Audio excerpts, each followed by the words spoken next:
నమస్తే, welcome to మహా news. నేను మహాలక్ష్మి. ఈరోజు మనతో పాటు YCP Christian minority cell state president John Wesley గారు మనతో పాటు ఉన్నారు. మరి ఉత్తరాంధ్రలో వైసీపీ ఎలా ఉంది, రాబోయే ఎలక్షన్స్ కోసం ఎలా సిద్ధమవుతున్నారో వారిని అడిగి తెలుసుకుందాం. సార్ నమస్తే. నమస్తే అండి. అంటే ఇప్పుడు వైసీపీ మనుగడ ప్రజెంట్ ఉన్న సిచ్యువేషన్ అందరికీ తెలిసిందే. మరి రాబోయే ఎలక్షన్ కోసం ఎలా ఇప్పటి నుంచే కార్యాచరణ ప్రారంభించారు? వైసీపీ పార్టీ యొక్క మనుగడ ఇప్పుడు చాలా బాగానే ఉందండి. ఏదో బయట చాలామంది ఏదో అనుకుంటున్నారు, కానీ మాకు రావడమే మొన్న ఈ 2024 ఎలక్షన్స్లో 40% ఓట్లు మాకు రావడం జరిగింది. ఈ 40% అంటే చిన్న విషయం కాదండి. అందువల్ల అసలు మా మనుగడ కోసం ఎవరు అసలు ప్రశ్నించే అవసరమే లేదు. ఓడిపోయిన దగ్గర నుంచి జగన్మోహన్ రెడ్డి గారు పార్టీని నిర్మాణాత్మకంగా ఎంత ముందుకు తీసుకెళ్లాలో అంత ముందుకు తీసుకెళ్లే విధంగా తాడేపల్లి ఆఫీసులో ఇప్పటికే అన్ని జిల్లాలకు సంబంధించి సమీక్ష సమావేశాలు నిర్వహించడం జరిగింది. అదేవిధంగా ఆయన కూడా ఒక మాట చెప్పారు, నేను వచ్చే నెల నుంచి ప్రజల్లోకి వస్తాను, ప్రజల్లో నేను ఏ విధంగా ముందుకు వెళ్ళాలన్నది ఒక ప్రణాళిక ప్రకారమే ప్రజలతో నేను మమేకవుతామని చెప్పడం. అందులో భాగంగానే ఆయన జిల్లాల్లోకి వచ్చేసరికి జిల్లాల్లో ఉన్న అన్ని కమిటీలు, అనుబంధ కమిటీలతో సహా జిల్లా స్థాయి నుంచి గ్రామ స్థాయి వరకు కూడా పార్టీని పటిష్టం చేయడానికి ఇప్పటికే అన్ని కమిటీలని పూర్తి చేయడం జరిగింది. ఆ విధంగా జగన్మోహన్ రెడ్డి గారు ఈ ప్రజల్లోకి వస్తున్నారు. ఇంకా మీకు చిన్న తేడా ఒకటి మీకు చెప్తాను. 2019 ఎలక్షన్స్లో చంద్రబాబు నాయుడు గారు కూడా ఓడిపోవడం జరిగింది. ఓడిపోయిన తర్వాత ఆయనకి వచ్చిన ఓట్ల శాతం ఆ రోజు 39%. ఈరోజు మాకు 40% వరకు మేము ఓడిపోయినా సరే మాకు ఓట్ల శాతం వచ్చింది. అంటే 39% వచ్చిన ఆ వ్యక్తే రెండోసారి అధికారంలోకి వస్తే లేదు, కానీ జగన్మోహన్ రెడ్డి గారు 40%తో మళ్ళా రెండోసారి గంటాపదంగా ప్రజల్లోకి అయితే రావడం జరుగుతుంది. ఇంకొక విషయం అండి, పార్టీ బలంగా ఉండడానికి జగన్మోహన్ రెడ్డి గారు ఈరోజు మా వైఎస్ఆర్ కాంగ్రెస్ పార్టీ ఓడిపోయినా కూడా జగన్మోహన్ రెడ్డి గారి మీద ప్రజల్లోనూ కార్యకర్తల్లోనూ ఒక అచంచలమైన విశ్వాసం, నమ్మకం ఉంది. అదే చంద్రబాబు నాయుడు గారు గెలిచినా సరే ప్రజల్లో కానీ ఆ కార్యకర్తల్లో కానీ చంద్రబాబు నాయుడు గారు ఏ రోజు కూడా చెప్పిన హామీని నెరవేర్చడం. చెప్పిన మాటే తీసుకుందాం. ప్రతిదీ తాడేపల్లి ప్యాలెస్ నుంచి అవ్వదు, జనంలోకి వస్తున్నారు అన్నారు. దాని బదులు జనం కోసమే కదా ఆయన పోరాడేది.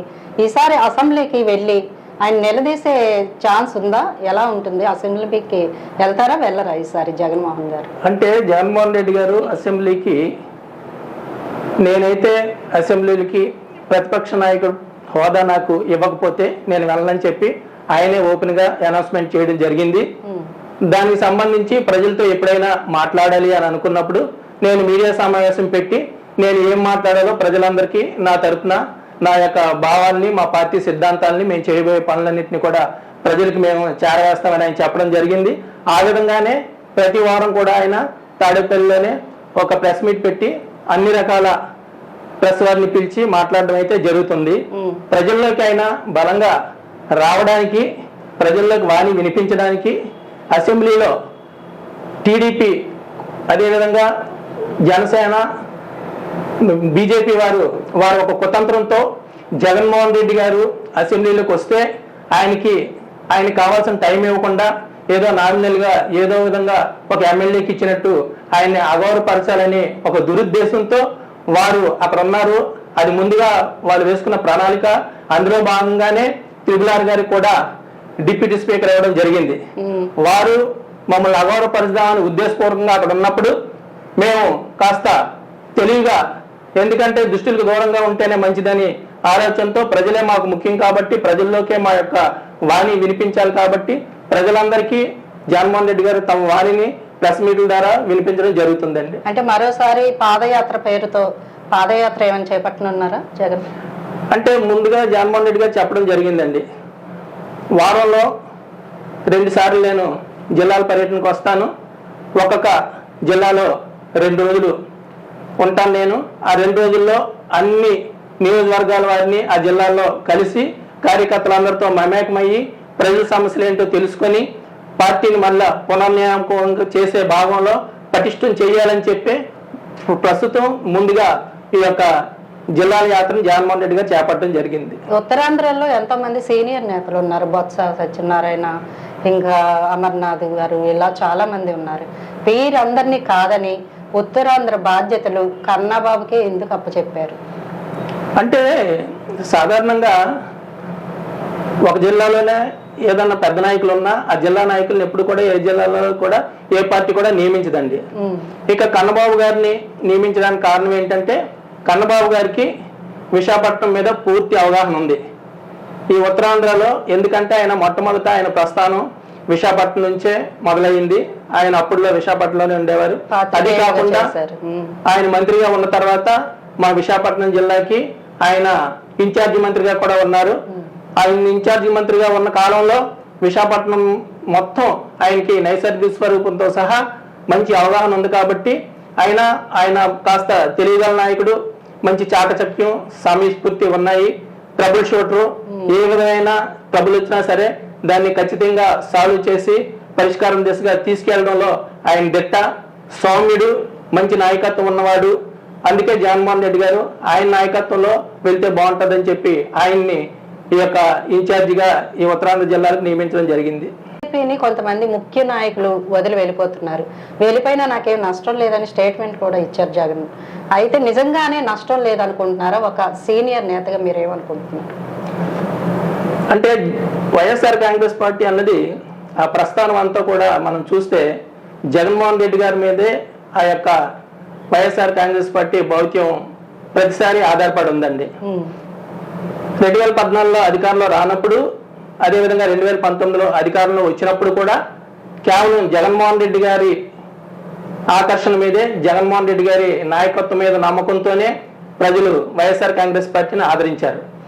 ఈ వైఎస్ఆర్ కాంగ్రెస్ పార్టీలో ఎంత పెద్ద నాయకులైనా, ఎంత పెద్ద పదవులు చేసినా కూడా వారందరూ జగన్మోహన్ రెడ్డి గారి ప్రాపకం ప్రకారం జగన్మోహన్ రెడ్డి గారి పట్ల వారు కనబరిచిన విశ్వాసం, లాయల్టీని బట్టే జగన్మోహన్ రెడ్డి గారు పదవులు ఇవ్వడం, ఆ పదవులను వారు ఎంజాయ్ చేయడమో లేదంటే ఆ పదవులకి న్యాయం చేయడమో జరిగింది. ఆ విధంగా జగన్మోహన్ రెడ్డి గారు ఎవరిని నాయకులు చేయాలనుకుంటే వాళ్ళే నాయకులుగా ఈ పార్టీలో చాలామంది అయ్యారు.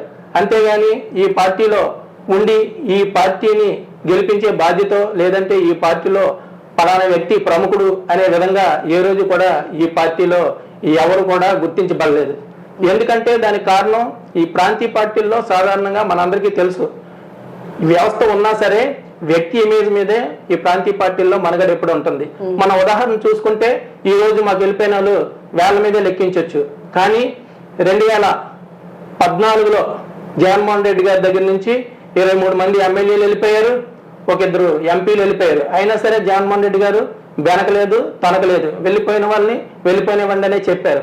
అయినా సరే మళ్ళా మేము 2019లో బంపర్ మెజార్టీతో 151 ఎమ్మెల్యే సీట్లు గెలిచి 22 ఎంపీ సీట్లు గెలిచాం.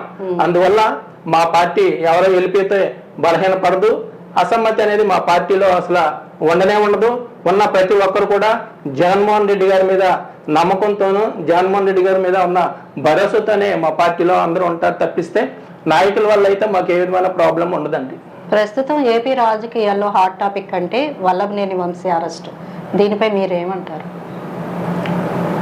అంటే ఈరోజు ఈ రెడ్ బుక్ రాజ్యాంగాన్ని ఈ కూటమి ప్రభుత్వం అమలు చేస్తుంది. వారు ముందుగానే మేము మా రెడ్ బుక్లో ఈ పేర్లన్నీ రాసుకుంటున్నాం, మా అధికారంలోకి వచ్చిన తర్వాత వారందరి మీద కేసులు పెడతాం, వారి సంగతి చూస్తామని చెప్పి మొట్టమొదట ఆ రోజు లోకేష్ గారు చెప్పడం జరిగింది.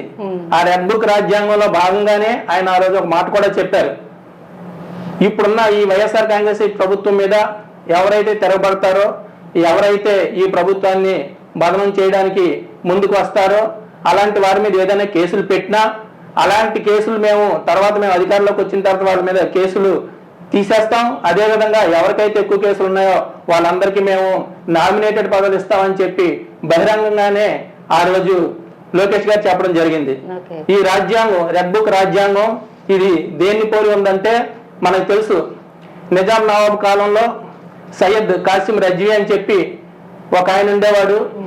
రజాకర్ల దళానికి ఆయన నాయకత్వం వహించి ఈ తిరుగుబాట్లు తెలంగాణ సాయుధ పోరాటంలో తిరుగుబాటుదారులందరినీ కూడా చట్టానికి వ్యతిరేకంగా చేస్తూ అక్కడ అన్యాయాలు, అక్రమాలు, దోపిడీలు, మానభంగాలు చేస్తూ ఏ విధంగా సొంత రాజ్యాంగాన్ని ఆ రోజు కాసిం రిజ్వీ అక్కడ ఇంప్లిమెంట్ చేశాడో అదే రాజ్యాంగాన్ని ఈరోజు ఇక్కడ లోకేష్ గారు ఇంప్లిమెంట్ చేస్తూ ఈ రాజ్యాంగం ప్రకారం రెడ్ బుక్ ప్రకారం ఆయన ఒక 600 మంది సభ్యుల్ని పెట్టుకొని 600 మందికి 600 కంప్యూటర్లు ఇచ్చి వైఎస్ఆర్ కాంగ్రెస్ పార్టీలో ఎవరైతే బలమైన నాయకులు ఉన్నారో, ఎవరైతే కార్యక్రమాలు బలంగా చేస్తున్నారో వారందరి డేటాను వాళ్ళందరూ సేకరించి ఆ సేకరించిన డేటాని లోకేష్ గారికి ఇవ్వడం, దాని ప్రకారం వీళ్ళందరూ ఎవరైతే హుషారుగా పార్టీలో ఉన్నారో వాళ్ళందరి మీద కేసులు పెట్టే కార్యక్రమంలో భాగంగానే ఈ రెడ్ బుక్ రాజ్యాంగాన్ని అమలు చేస్తున్నారు. అందులో భాగంగానే వంశీ గారిని హైదరాబాద్లో అరెస్ట్ చేసి విజయవాడ రావడం జరిగింది. యాక్చువల్గా ఎవరైతే ఫిర్యాదుదారుడు ఉన్నాడో ఆ రోజు 2024 ఫిబ్రవరి 20వ తారీఖున గన్నవరంలో తెలుగుదేశం ఆఫీస్ మీద దాడి జరిగిందని చెప్పి ఒక సత్యవర్ధన్ అని చెప్పి ఆయనతో ఆ రోజు ఒక కేసు రికార్డ్ చేయించి కేసు పెట్టడం జరిగింది.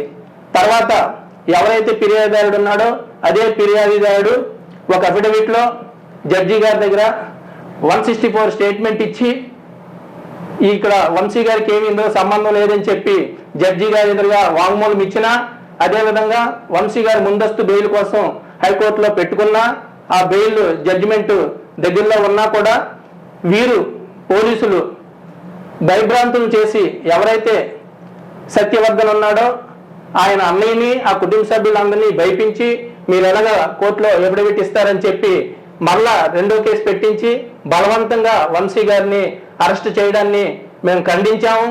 ఇలాంటివి రేపు రాబోయే రోజుల్లో చేస్తే ప్రజలు హర్షించరు.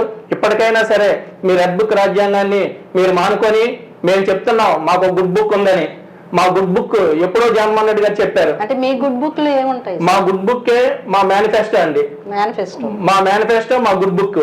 మా గుడ్ బుక్ అంటే ఒక బైబిల్, ఒక భగవద్గీత, ఒక ఖురాన్. ఆ గుడ్ బుక్కే మేము ఫాలో అవుతాము. ఎందుకంటే చెడు మీద ఎప్పుడు మంచి పై చేయి అవుతుంది కాబట్టి ఆ గుడ్ బుక్ నే మేము అనుసరిస్తాం. ప్రతి కార్యకర్త ద్వారా ఒక గుడ్ బుక్ ఉంది, ప్రతి ఇంట్లోనూ ఒక గుడ్ బుక్ ఉంది. రేపు ఆ గుడ్ బుక్ ద్వారానే మేము ప్రజల్లో మంచిని సాధించి మళ్ళీ అధికారంలోకి వచ్చే విధంగా ముందుకెళ్తాం. అంటే ఎలక్షన్ కోసం, రాబోయే ఎలక్షన్ కోసం ఇప్పటి నుంచి మేము సిద్ధమయ్యామని చంద్రబాబు గారు అన్నారు. మరి మీరు ఎట్లా సిద్ధమవుతున్నారు? మేము మా పార్టీ పరంగా జగన్మోహన్ రెడ్డి గారు ఏ విధంగా సిద్ధపడి ఏ విధమైన ప్రణాళికలు రచించారో, ఏ విధంగా ప్రజల్లోకి వస్తున్నారో, మమ్మల్ని ఏ విధంగా ఉత్తేజపరిచారో, మమ్మల్ని అందరినీ పార్టీలో పదవులు ఇచ్చి ఏ విధంగా మేము ప్రజల్లోకి వెళ్ళాలని చెప్పి మాకు ప్రతి వారం తాడేపల్లిలో సమీక్షలు జరుగుతున్నాయి. దాని ప్రకారం మేము ఫాలో అవుతున్నాం. మా బాధ్యతలు మేము నెరవేరుస్తూ కొత్తగా కమిటీలు మేము వేసుకుంటూ ప్రజల్లోకి మేము వెళ్తున్నాం. ఇప్పటికే మేము రైతు బాట ప్రోగ్రామ్ని సక్సెస్ చేశాము. రైతులందరూ అన్ని జిల్లాల్లో ముందుకొచ్చి కలెక్టర్ ఆఫీసుల ద్వారా భారీగా ధర్నాలు చేయడం, అదేవిధంగా విద్యుత్ బకాయిలు పెంచినప్పుడు దీనికి సంబంధించి ఈ విద్యుత్ మీద పెద్ద ఎత్తున నిరసన చేపట్టి ప్రతి జిల్లా కేంద్రంలోనూ అదేవిధంగా ప్రతి నియోజకవర్గ కేంద్రంలో కూడా మేము ధర్నాలు నిర్వహించి అక్కడున్న అధికారులందరికీ మెమరాండాలు ఇచ్చి ఈ యొక్క ప్రభుత్వం మీద, ఈ ప్రభుత్వం ప్రజల మీద మోపుతున్న భారాలపైన వారు ఏదైతే సూపర్ 6 చేస్తానని చంద్రబాబు నాయుడు హామీ ఇచ్చాడో అవన్నీ ఎగ్గొట్టి పైపెచ్చు అందరూ కూడా సాధారణంగా చంద్రబాబు నాయుడు సూపర్ 6 అమలు చేయట్లేదని అంటున్నారు. సూపర్ 6 కాదు, ఆయన 143 వాగ్దానాలను కూడా మేనిఫెస్టోలో ఇవ్వడం జరిగింది. అందులో కూడా ఏ వాగ్దానాన్ని కూడా ఆయన నెరవేర్చట్లేదు. అందువల్ల ఇప్పుడున్న ప్రభుత్వం మీద ప్రజలందరూ తీవ్రమైన అసంతృప్తితో ఉన్నారు. ఆ అసంతృప్తే రేపు రాబోయే రోజుల్లో జ్వాలగా ఎదిగి మళ్ళా మా వైఎస్ఆర్ కాంగ్రెస్ పార్టీ అధికారంలోకి వచ్చే విధంగా ముందుకు వస్తుంది.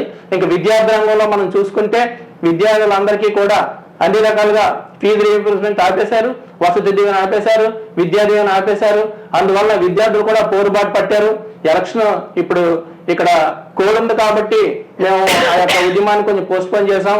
మళ్ళా మార్చి 3వ తారీఖుని ఈ విద్యార్థి పోరుబాటులో కూడా విద్యార్థులందరూ ముందుకెళ్లి ప్రభుత్వం మీద తిరుగుబాటు చేసే విధంగా ఈ విద్యార్థులందరూ ఉన్నారని చెప్పి మీ అందరికీ తెలియజేస్తున్నాం. ఎందుకంటే విద్యా వ్యవస్థను ఈ ప్రభుత్వం వచ్చిన తర్వాత మొత్తం నాశనం చేసింది. ఆ రోజు జగన్మోహన్ రెడ్డి గారు విద్యా వైద్యం మీద ఎంతో ఖర్చు పెట్టి భారతదేశానికే ఒక ఆదర్శంగా నిలబడి భారతదేశంలోనే అప్పుడున్న కేరళను కూడా అధిగమించి నెంబర్ 1 స్థానానికి ఆంధ్రప్రదేశ్ని తీసుకెళ్లిన ఘనత మన జగన్మోహన్ రెడ్డి గారిది. అలాంటి విద్యా వ్యవస్థ ఈరోజు కకావికలం అయిపోయింది కాబట్టి విద్యార్థుల తల్లిదండ్రులు అందరూ కూడా అమ్మఒడి కూడా భారతదేశంలో ఎవరు కూడా ఈ అమ్మఒడి అనేది ప్రవేశపెట్టలేదు.